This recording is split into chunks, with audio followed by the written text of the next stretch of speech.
Welcome to baseball seasons 1970. The birds soar. Go crazy, folks! Go crazy!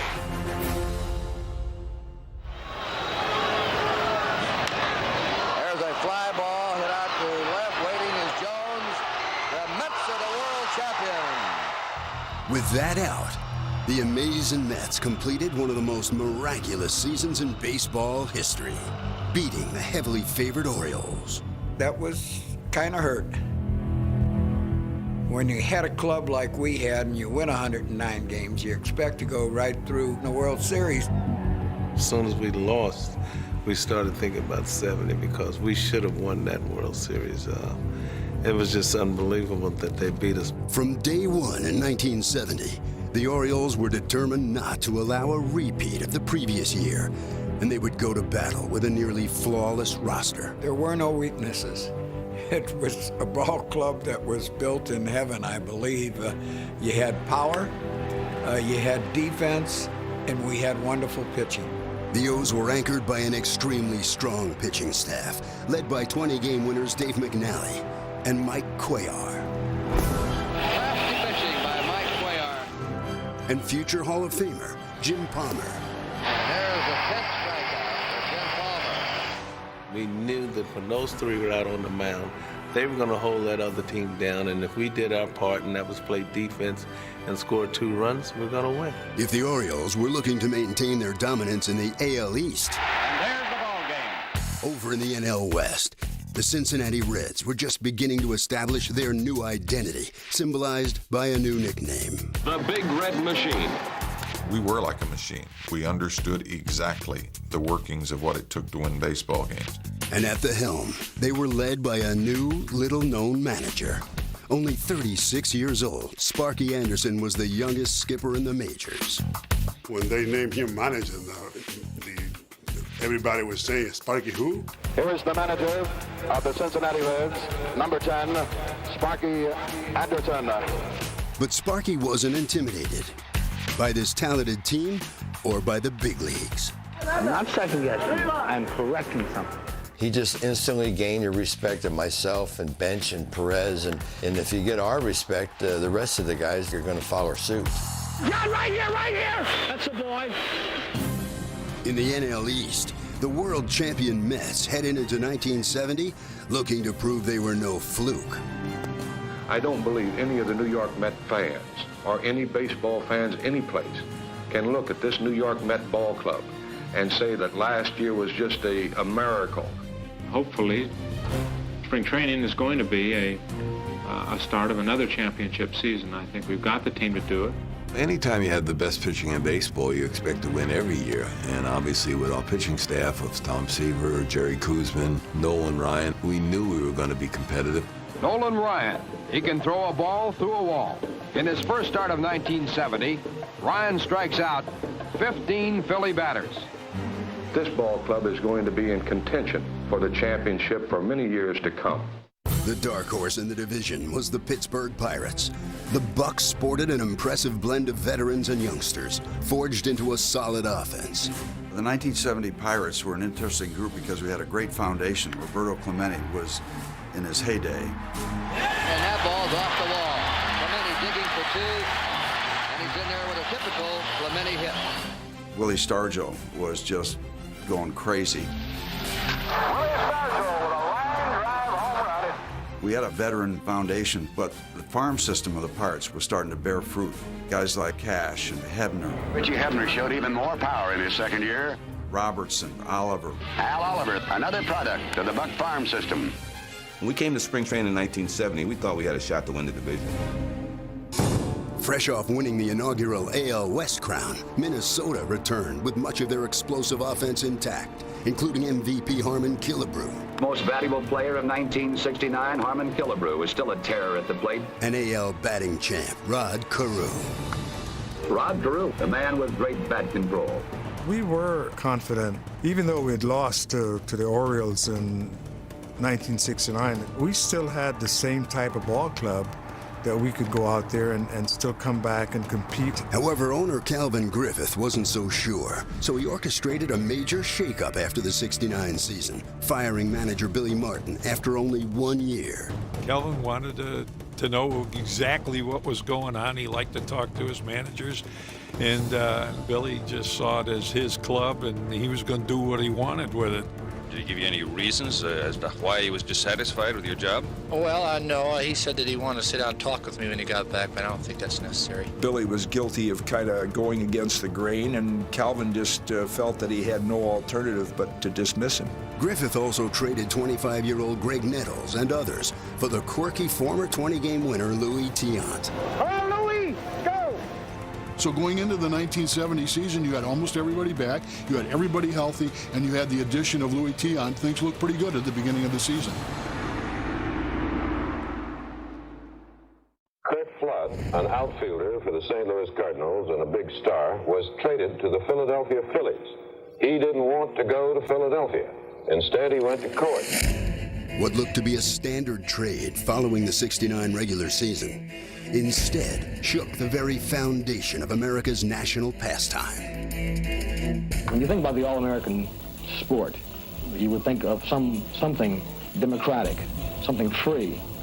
But these things do not hold true as far as baseball is concerned, not when you can be bought and traded. Under baseball's reserve clause, a player can be traded however the owner pleases, and he may not quit one team and bargain with another. It was the most unfair thing to a professional athlete there ever was, the reserve clause. To find a player that's willing to go the season without signing a contract, and at the end of the year find out if they'll be a free agent. That was always in the works, but none of us dared to do it. And even when Flood finally challenged the league, players weren't openly supportive. Everybody, from a player standpoint, thought it was a bad decision because Curt was turning down a ton of money in 1970. But that was the first step for the players. And what a courageous step it turned out to be.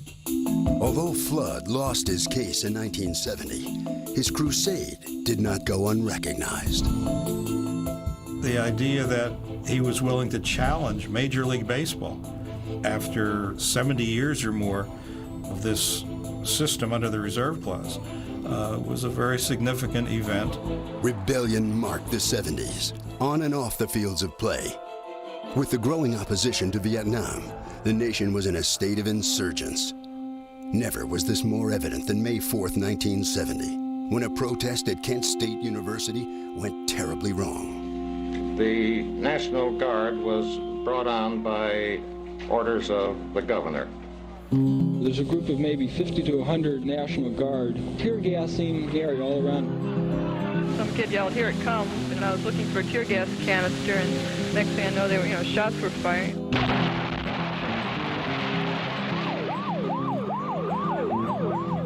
The Ohio National Guard came in and they opened fire on the students, and 4 of them were killed, and 9 were injured. It was something that I thought would never happen in this country.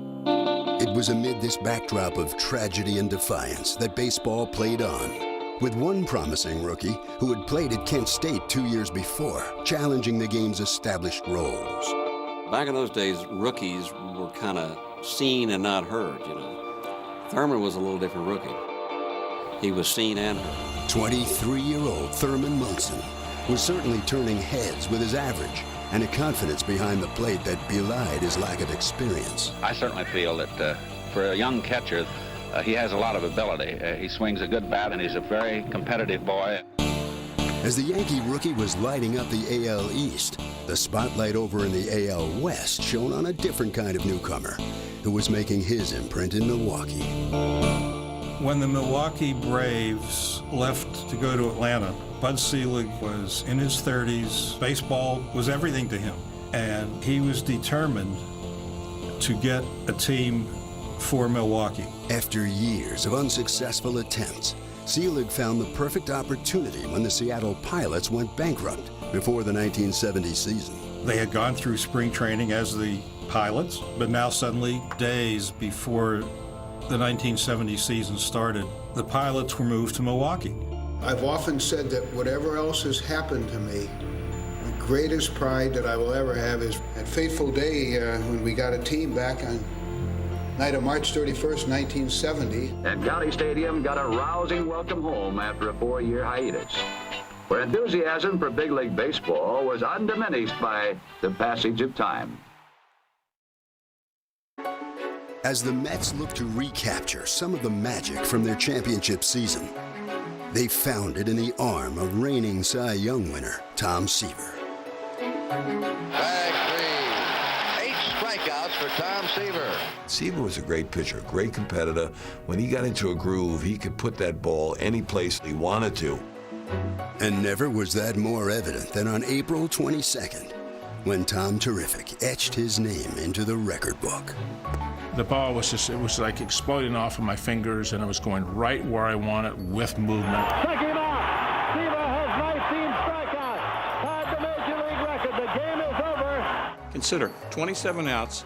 He struck out 19, and in that game, he also struck out 10 in a row. 10 consecutive batters for a new record for consecutive strikeouts. It just happened to be probably the best game I ever pitched. It just set a standard in the sense, these guys are serious. Meanwhile, in the Windy City, the Cubs were still smarting from their epic collapse at the end of 1969 that saw them lose 18 of their final 26 games and the NL East crown to the Mets. We wanted to prove that the 1969 season was a fluke for the Mets. We felt that we were still the best team. We were still the team to beat going into the 1970 season. They started the 70 season playing like it, winning 11 straight in April and taking a 2.5-game lead in the division. It's all over. The Cubs have done it again. Soon after their winning streak was broken, the Cubs got to celebrate a streak of a different kind. On April 30th, Billy Williams was honored for playing his 1,000th consecutive game. Billy Williams made it as an Iron Man with talent and dedication. Just 2 weeks later, Mr. Cub himself became a member of an exclusive club. They only had 5,000 people there that day, playing the Braves. Ernie Banks, 499 lifetime homers. Here we go. Pat Jarvis was pitching to be a fastball inside, and I hit it out. That's a fly ball deep to left, back. That's it. Hey, he did it. Ernie Banks got number 500. The 9th man in modern baseball history to get 500 home runs. When I finished that circle around the bases, I was just thinking about how powerful sports is to people's life, just to do one thing. Here is one of the great moments in baseball history, and particularly in Chicago. Like the Cubs, the Orioles had also gotten off to a hot start, winning 20 games in May. But on the month's last day, they suffered a setback in Anaheim when center fielder Paul Blair stepped to the plate against reliever Ken Tatum. Every time I'd faced Ken Tatum before, he'd always thrown me a slider the first pitch. So I was just saying I was going to go up there, I was going to look for the slider. Unfortunately for me, he threw me an inside fastball and broke the floor of my eye, broke my nose, broke my cheekbone. It was the most sickening sound in the world. Paul was down for I don't know how long. Without Blair's presence in the lineup and his gold glove in the field, the Orioles' lead in the standings dwindled. I was out for 21 days. We had an 8.5-game lead. When I came back, we had a half-game lead. Out west, the Twins felt the Orioles' pain after losing their own all-star, Rod Carew, to a knee injury. I got off to a great start, and I got hurt at second base, tore my knee up, and I was out from June until about second week of September. The Twins had lost the league's best hitter for virtually the entire season. At the time, losing Carew looked like a terrible blow to the team, but they actually were able to cover for the loss of Rod Carew better than anybody had the hope to anticipate. That's because they bolstered the pitching staff by calling up 19-year-old rookie Bert Blyleven, who made an immediate impression on his veteran teammates. He struck him out. If you see that kid throw when he was 19 years old, you don't think he's a rookie. You think he's 30 years old. Pitching will be a future strong suit of the Twins because of young Bert Blyleven. He played a big role right away because looking at the stuff that he had, the fastball that he had and the curveball that he threw, we knew that we had a great prospect.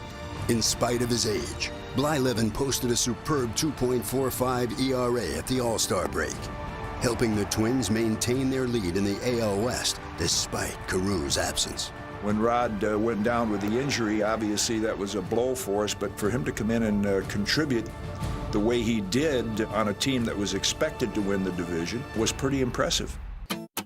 As two of the most iconic players of their generation, future Hall of Famers Hank Aaron and Willie Mays were among the game's most popular as well. Hank Aaron and Willie Mays, they were great players, and it was kind of like a horse race where you have 1 and 1A, and you wouldn't know who to put the A on because they were that great. And come 1970, the duo found themselves neck and neck in pursuit of yet another milestone. 3,000 hit came very easy. I think it was Steve Renko out of Montreal. I always hit him pretty good because he threw a lot of breaking balls, and I was always on that breaking ball. Mays hits it into left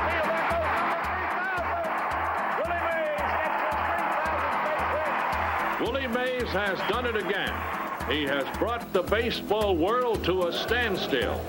Earlier in the year, in Cincinnati, Aaron not only reached the 3,000 hit plateau, he created his own club. The first man ever to put 3,000 hits and 500 home runs together. Well, this is a great feeling, really. You have to realize that there have been so many great ball players that have played this game, and I'm speaking about fellas like Ruth, Williams, just to name a few of them that haven't accomplished this feat. This is really great, really. I just feel overwhelmed, and I just feel like a newborn child. Aaron's 3,000th hit was the last great milestone to be celebrated at Cincinnati's Crosley Field.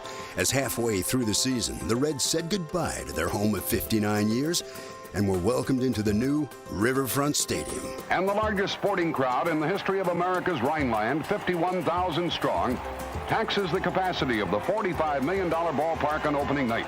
Cincinnati fans hope to christen their new ballpark with a win over the Braves. But the pace-setting Reds are jolted by an old familiar figure, number 44 of the Atlanta Braves. Henry Aaron hitting the first homer in the new playground as the Braves spoiled the night artistically with an 8-2 victory. Atlanta had plenty of talent to showcase, including hot-hitting left fielder Rico Carty, who was also chasing history. 1970, I can remember Ted Williams said to me one day, the honest right-hand hitter will be able to hit 400 at man right standing right there, Rico Carty. He surprised me when he said that. What made Carty's story all the more amazing was that he'd lost the entire 1968 season while battling tuberculosis. Adversity in the form of tuberculosis and shoulder separations haven't stopped Atlanta's Rico Carty, and few National League pitchers have either. In Game 2 of this 1970 season, Carty launches a 31-game hitting streak. The big boy closed out May with an incredible .436 average. And though he'd slipped to .369 by the end of June, fans rewarded his performance by voting him into the All-Star game as the first ever write-in candidate. Cincinnati's Riverfront Stadium, the brand new home of the Reds, will host baseball's 1970 All-Star game. 19 future Hall of Famers were selected to the 41st Midsummer Classic. And a star-studded cast of characters watched the American League try to snap a 7-game losing streak to the senior circuit. Oh, let's do it now. What do you say? Come on. Despite both teams' impressive lineups, Jim Palmer and Tom Seaver pitched scoreless ball for the game's first 3 innings. For the early part of the game, pitching dominates. It was an honor to start the game, but I never had a migraine headache until I woke up that morning and I looked at the paper under my door, and the starting lineup, I think Willie Mays led off. Willie Mays. Willie Mays and the rest of the National League big guns are held to only 3 hits through the first 8 innings. The score would remain tied until the 12th, when Pete Rose got into scoring position, setting up the most controversial finish in All-Star history. Everybody remembers that game for only one reason.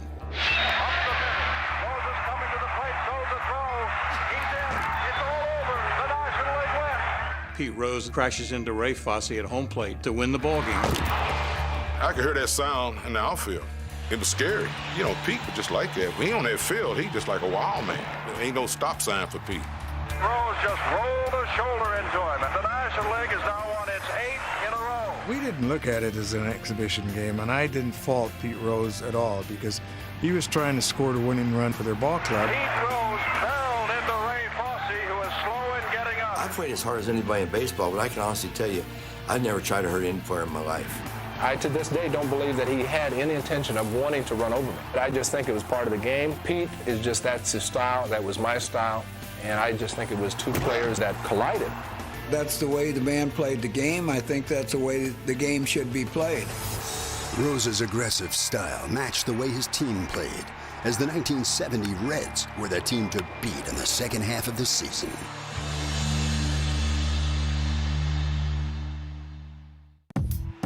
Pete Rose's collision with Ray Fosse in the All-Star game was illustrative of what the Reds were doing to the rest of the NL West, namely, bowling them over. And this one belongs to the Reds. I believe we won 70 of our first 100 games, and we knew we had a real good ball club. And boom is the word for it. When you have a lineup that goes from number 1 to number 8, you know, it's tough to beat. You can't pitch around anybody.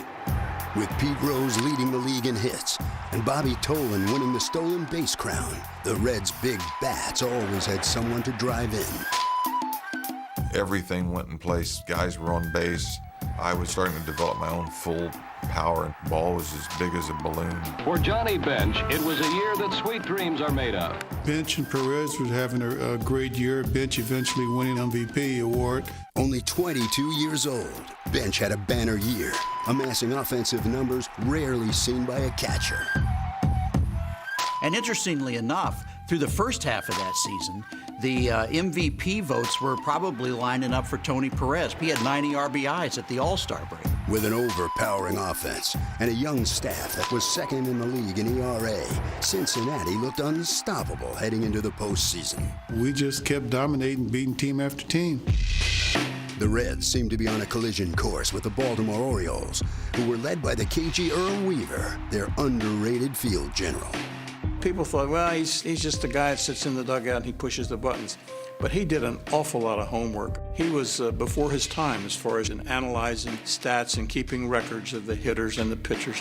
There's the sly fox. Don't ever count him out. Weaver embraced an analytical approach to the game, but relied on a simple formula as his guiding principle. Pitching, defense, and a 3-run homer. In those years, we're going to win you a lot of games. Okay, we know about pitching, and we think we may be learning about defense, but 3-run homers, what he was saying is that I don't care how you get on base. You can get a single, you can get a walk, just avoid outs so that when the big guys go deep, you're on base. And these things worked. The 1970 O's had the personnel to follow Earl's guidelines to an almost terrifying extent. This was a team fashioned in the mind and the philosophy of Earl Weaver. Gonna get great pitching. One run ain't gonna do it. That's just what we need to wake us up. But go after him. Come on, Jimmy. It's gonna get a lot of hitting, a lot of power hitting. Frank Robinson priced 2 grand slams in successive times at bat. I'd like to say we had a fearsome lineup. Powered by the 1-2 punch of future Hall of Famer Frank Robinson and the imposing Boog Powell. Boog Powell, voted the league's most valuable player. And of course, you had the phenomenal defense. The Gold Glover at second base and Davey Johnson. You had a Gold Glover in Paul Blair in center field. And by the incomparable Brooks Robinson. We knew we were good. There was no question in our mind that we were good. The O's were determined to reclaim their rightful perch as the league's best team, winning their last 11 games heading into the postseason. The Orioles clinched their division to the surprise of absolutely no one. We were looking forward to the playoffs and getting into the World Series again. Over in the AL West, the Twins appeared to be running away with their division as well. I would have hit the ball. Nobody out. Despite the loss of Carew, perennial All-Stars Tony Oliva and Harmon Killebrew were able to carry the load offensively. Harmon Killebrew was still a terror at the plate, and with that killer instinct, even the opposite field was no insurmountable barrier. While teammate Tony Oliva ripped the most hits for the 5th time.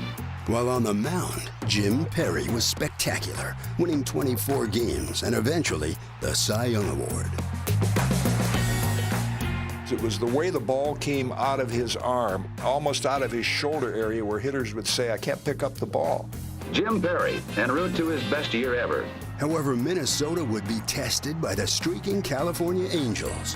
Led by AL batting champ Alex Johnson, the Halos would cut the Twins' lead to just 3 games in September. Together with Alex Johnson's potent bat, the Angels put the heat on the pace-setting Minnesota Twins. We got men on first and third, all right?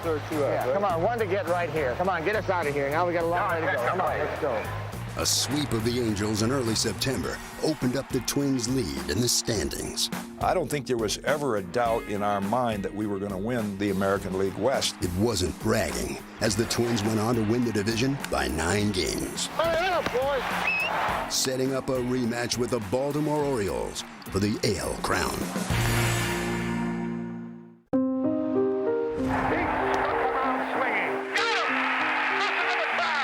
While it never reached the heights of 1968, well known as the year of the pitcher, big league hurlers had their share of dominant achievements in 1970. Struck him out on a curveball. There were 11 pitchers that earned 20 victories or more, and 4 no-hitters were thrown, including one by a 21-year-old phenom in only his 8th career start. Strike 3 called. The pitch that the catcher calls, you always make the perfect pitch. I felt total and focused. There are some questions, however, as to what zone Pirates pitcher Doc Ellis was in when he pitched his way into baseball lore. Doc Ellis pitched a no-hitter in San Diego and told the writers that he had pitched it on LSD. I pitched a no-hitter on the influence of LSD. I didn't really know what was going on out there. The ball looked big sometimes it looked small. The writers all came in and gathered around the rest of our pitchers and said, do you think that's true? If he told you he was on something, then he must have been on something, but I couldn't tell if he was on something or not. Doc, of course, insisted on it because Doc knew the mileage he could get out of it. I don't believe to this day Doc Ellis pitched a no-hitter on LSD. In stark contrast to the pitching excellence in '70 was the mediocre play of the Mets, Cubs, and Pirates as they battled for the top spot in the NL East. The 3 teams were all pretty good ball clubs. It just seemed like nobody wanted to run away and take it. The Cubs would lose 12 in a row to finish the month of June, opening the door for the Mets and Pirates, whose spirits were lifted by the opening of their new digs. Three River Stadium joins the Pittsburgh skyline, begging the question, is this the year of the Pirate? The move to the fast artificial turf surface at Three Rivers would ignite an already good Pirates lineup. It's a lineup that you knew you had to score 5 or 6 runs to win because they weren't going to get shut down. The Pirates slugged their way to wins in 10 of their first 15 games at Three Rivers, opening a 3.5-game lead on the Mets. And during that stretch, they honored their all-star right fielder for his 16 stellar seasons. You talk about a guy who was quite contained at times, that face and that whole countenance softening. That day was very special, and they presented the statue, the same size of him. He started to cry. It was a very special activity. It was great to see everybody have a chance to look at that dimensional side of Roberto Clemente. Having a superb year at age 36, Clemente played a major role in the Pirates' pennant chase, which hit its apex during a 4-game set at Shea Stadium in mid-September. We won the first 2 and lose the 3rd game. Now you're going to face Seaver. You're almost thinking we're no worse than 2-2 in this series. We held our own. But the Pirates scored 5 runs against Seaver, and with the score knotted in the 10th, Willie Stargell looked to deliver a series victory. A long home run by Willie Stargell. The Pirates scored 3 more runs before they went out for a 9-5 win. 3 out of 4 is a monster series against the Mets chasing you that late in the season. That statement series propelled the Pirates to the NLCS, where they would be matched up against an even more powerful offense. The '70 Cincinnati Reds, a monster lineup to pitch against. He drove the ball more than 410 feet away. We had strong hitting, and we had good pitching until the last month and a half of the season, so we went into the playoffs limping. So the Reds headed into Game 1 looking to overcome their injury woes. After Gary Nolan traded zeros with the Pirates' Doc Ellis for 9 innings, Cincinnati scored 3 runs and won it in the 10th. You had two teams that were looked at as being very strong offensively. Everybody was somewhat taken aback by this scoreless duel in the first game, and the stellar pitching really carried through the 3 games. In Game 2, the Reds got a courageous effort out of Jim Merritt, who bravely threw 5 1/3 innings of 1-run ball, despite arm troubles. They took Jim Merritt off the disabled list just so he could pitch against the Pirates. With the Pirates' bats silenced, Red center fielder Bobby Tolan single-handedly provided the early offense. I had a real good game. I remember hitting a home run off Luke Walker, a left-hand pitcher. The base-stealing king of the majors, who showed he could hit with power. I scored all 3 runs that day. It was just a great game for the Reds. Returning home to Riverfront Stadium for Game 3, Tolan played the role of hero once more. With the score tied at 2 in the 8th, he sealed the sweep for the Reds. Tolan slices a single to left, and Klein races over with the tie-breaking run. As I look back now, I kind of wish it would have been the 9th inning, so it could have been like a walk-off base hit. He has it. He'll flip it to May. The Reds win the National League flag, and the celebration breaks loose as the Reds win the National League flag. This is what the Orioles and the Twins have been playing for throughout the 1970 campaign, and a repeat of the first American League Championship Series when the Orioles won 3 straight. The feeling was that we had a chance. You don't go into a playoff series thinking you just want to win a game and not get swept. But despite their confidence, there was an eerie feeling of deja vu. And when the first game went south after the Twins taking an early lead, I think a lot of fans said, oh, here we go again. Mike Cuellar hits a ball down the right field line that looked like it was going to hook foul. And now comes Oliva over in the corner. But it fades back into fair territory, and here's the pitcher, hits a grand slam home run. And the Orioles are on top 7-2. And the onslaught continued in Game 2. Every game we expected to explode because we were hot and we thought we could win. Line drive down the left field line. It's well hit. Tovar chasing it. He can't get it. It's a fair ball. And the Orioles have increased their lead to 6-3. After giving up their second 7-run inning of the series, the Twins were now on the verge of being swept yet again. We had no fire going into Baltimore for that Game 3. We just, I think, felt helpless. Helpless indeed, as Jim Palmer threw a complete game masterpiece, striking out a career-high 12 Twins and sending the O's soaring back to the Fall Classic to face the mighty Reds.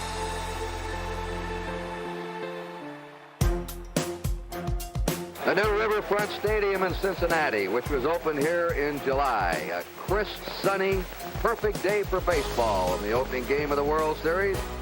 Coming into that series, the Reds are facing an angry team that is coming off a World Series loss that they were still very, very bitter about. We've taken a lot of heat from that, and we were not going to lose this World Series. To win it, though, Earl Weaver's club would have to contain a Reds lineup built around pure strength. They had a powerful right-handed hitting lineup with Tony and Lee May and Johnny Bench and Pete.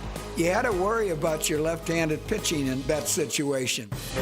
To try and negate their strength, Weaver chose righty Jim Palmer to start Game 1, a strategy that would initially backfire as the Reds came out swinging. Usually in a World Series game, that kind of knocks you out a little bit. That's like a first-inning knockout.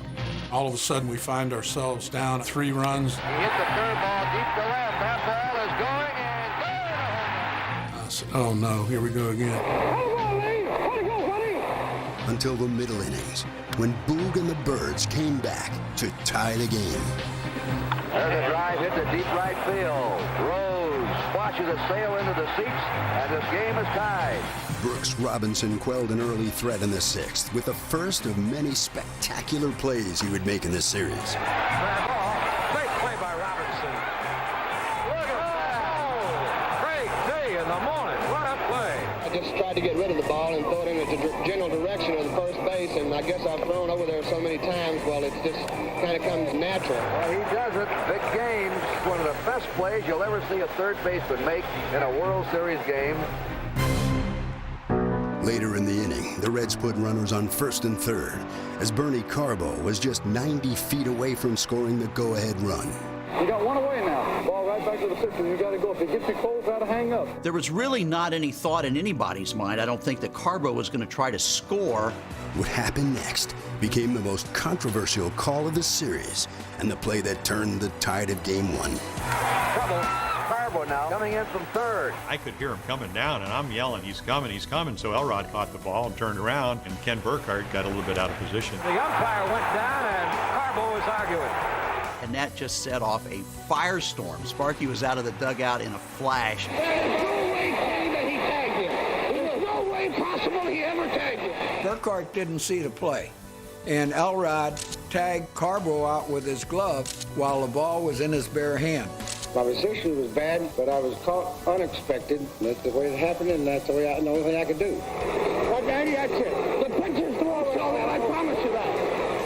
The questionable call proved costly as the very next inning. Left field, Carbo going back, warning track, over.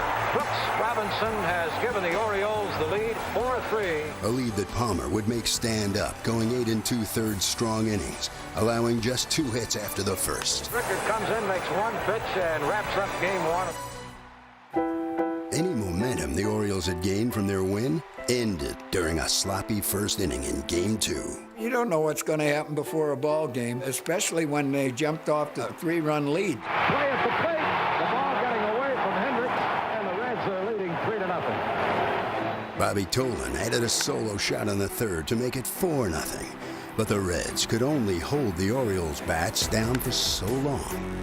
Back on the warning track, it is ball. The O's scored 5 runs in the 5th against a pitching staff that was hanging by threads. Fair ball. Powell will score. Robinson will score. And the Orioles take the lead 6-4. Turned out to be a one-run game, and they won those first 2 games in Cincinnati, and it was tough to come back from that.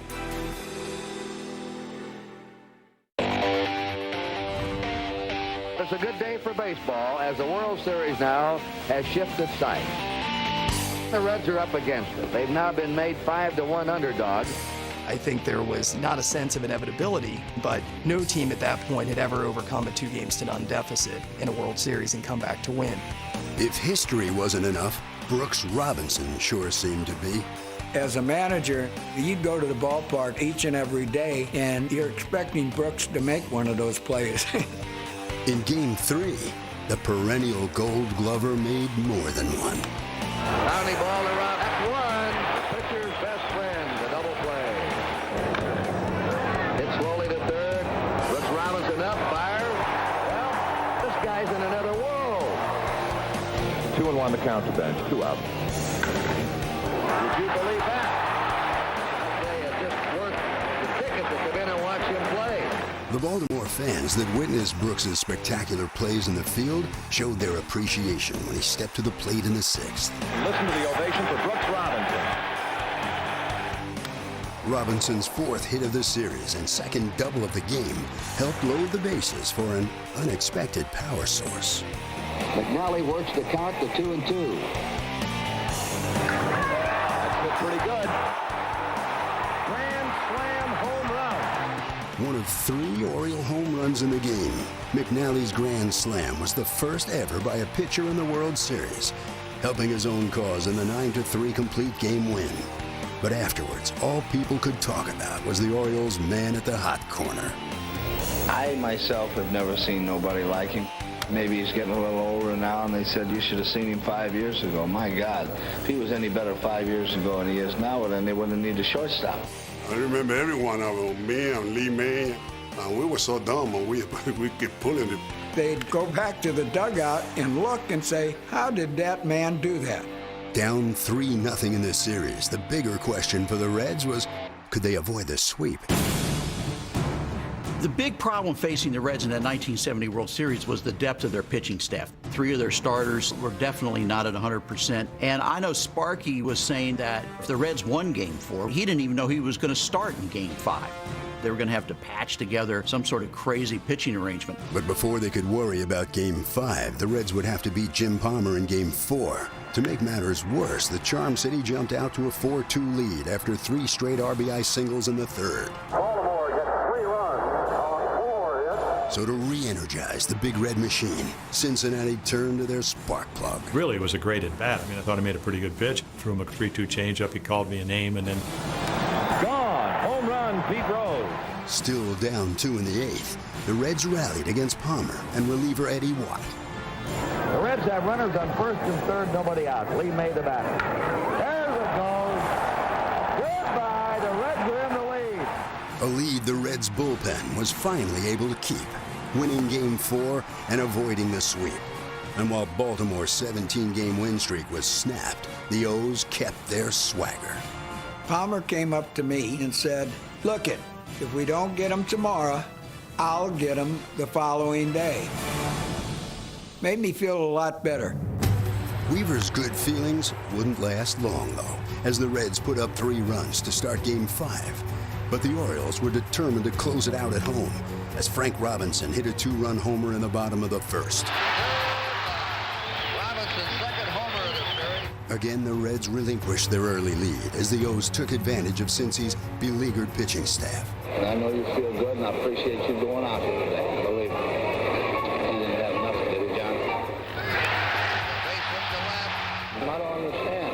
Everything he's thrown up there, they've kissed. By the end of the 5th, Baltimore led 7-3 and were just outs away from World Series redemption. We made that Big Red Machine a little toy wagon because we had a better team. Hit down to Robinson. Fitting, he makes the final out. Robinson throws him out. Baltimore is the world champ. A lot of satisfaction that we did win the World Championship. There aren't a lot of managers get to say. Best ball club won, I just want to tell you. Thank you very much, Sparky. The World Series MVP went to Brooks Robinson for his defensive heroics. They were just that outstanding. 40 years later, they're still playing some of those films. All right, Robinson is something. The human vacuum cleaner also cleaned up at the plate, batting .429 for the series. Well, I played almost 23 years professionally, and I don't think I ever had 5 games in a row like I had in that World Series. You can play a whole week and never get a chance to do anything spectacular. Brooks Robinson did his magic, and all of a sudden you go from losing in 5 games to the Mets to being world champs. To this day, I still feel the pain of losing in '69, but winning in '70 certainly did help it a lot. The Orioles would return to the World Series in 1971, completing one of the great runs in baseball history by making it to 3 straight fall classics, but would eventually lose to the Pirates in 7 games. West has pitched the Pirates to the World Championship. It would take Cincinnati's Big Red Machine a few years to realize their dynastic dreams, not winning their first World Series title until 1975. And Cincinnati has won the World Championship. The following year, the Reds made it back to the series and became the first NL team to repeat as champions in more than 4 decades. The Twins' run atop the AL West, on the other hand, would end for nearly 20 years. After winning back-to-back division titles, Minnesota wouldn't make the postseason again until 1987, when they finally won their first World Series title as the Twins. The Minnesota Twins are the world champions. After retiring in 1971, Curt Flood took his lawsuit against baseball all the way to the Supreme Court. And although he ultimately lost in '72, his case created momentum in the fight for free agency, a struggle which was eventually won in 1975. Decades later, free agency is a vital part of the game, and today's players have Curt Flood in large part to thank for the stand he took back in 1970.